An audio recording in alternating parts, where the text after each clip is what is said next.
அஸ்ஸலாமு அலைக்கும் வரஹ்மத்துல்லாஹி வபரகாத்துஹு. அடுத்தபடியாக தஜ்வீத்துடைய சட்டங்கள்ல ஷத்து டாபிக் பார்த்துட்டு இருக்கோம் இல்லையா? இந்த ஷத்துடைய டாபிக்லயே அடுத்து நம்ம மூன்றாவது வகையா இதை பார்க்குறோம். செகண்ட் நம்ம பார்த்துட்டோம் இல்லையா? ஆல்ரெடி அலிஃப் லாம் ஷத்து வந்தா எப்படி படிக்கணுங்கிறத நம்ம பார்த்துட்டோம். தேர்ட் பார்ட் பாருங்க, ஷத்தா வித் தன்வீன்.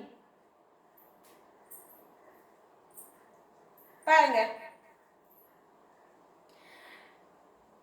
இது எத்தனை கேசஸா வரும் அப்படின்னா 3 கேசஸா வரும். எப்படின்னா 3 வகையா பிரிக்கப்படுது. ஒன்று ஷத்து தோ ஜபர் தன்வீன் வந்திருக்கு இல்லையா?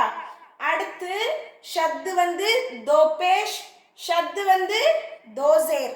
ஓகே, இது என்னவாகுது? 3 கேஸா பிரியுது. அப்போ இதை நம்ம எப்படி ஓதணும் அப்படிங்கிறதையும் நம்ம பார்த்துக்கலாம். பாருங்க,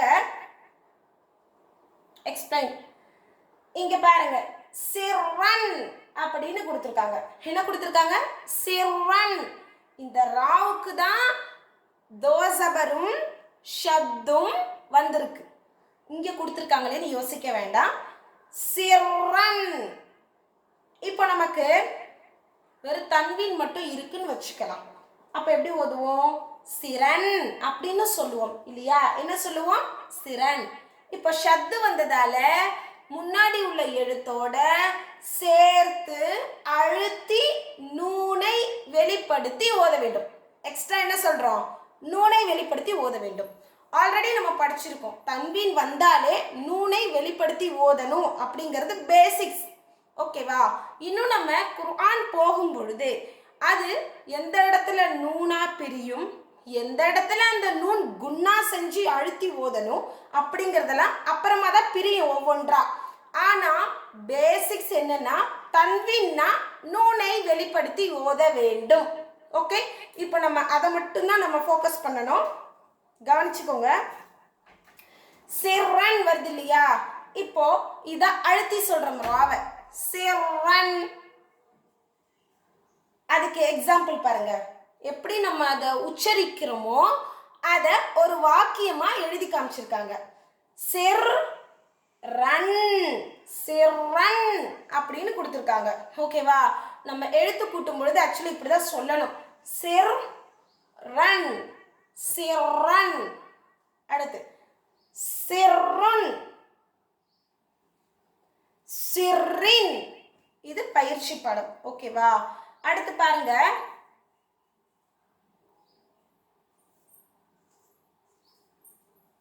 பயிற்சி பார்ப்போம்.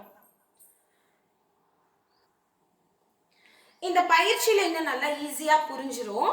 பாருங்க, 2ஆம் வகை முடிஞ்சதுக்கு பிறகு நம்ம 3ஆம் வகை ஷத்துடைய பயிற்சியில இன்னைக்கு நம்ம தெளிவா தெரிஞ்சுக்க போறது. இப்ப பாருங்களேன், ஸ்கிரீன்ல பாருங்க.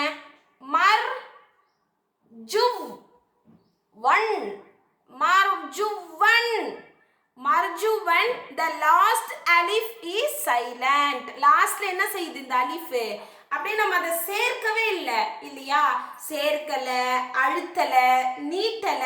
ஸோ இந்த அலிஃப் ஆகப்பட்டது என்ன செய்யுது? சைலண்டா நம்ம அதை முடிச்சிடுறோம். அதை கண்டுக்க கூடாது. ஓகேவா? இப்போ மர்ஜுவன் அப்படின்னு நம்ம முடிச்சிடுறோம். சரியா? இதை நல்லா புரிஞ்சுக்கோங்க.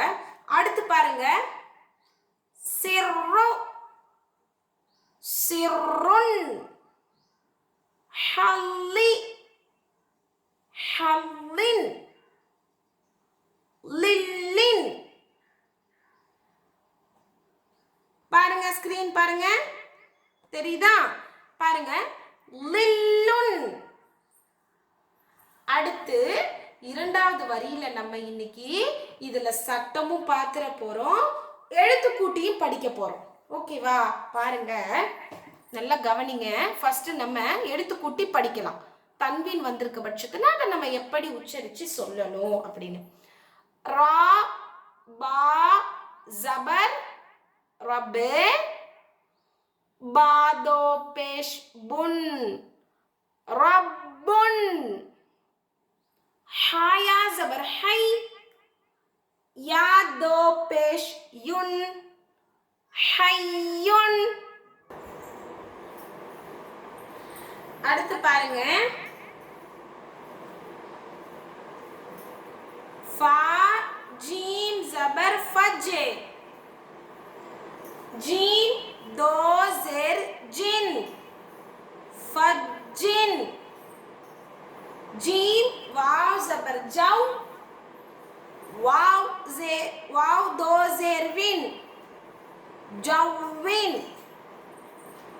काफ लाम पेश कुल, लाम दो पेश लुन कुल्लुन.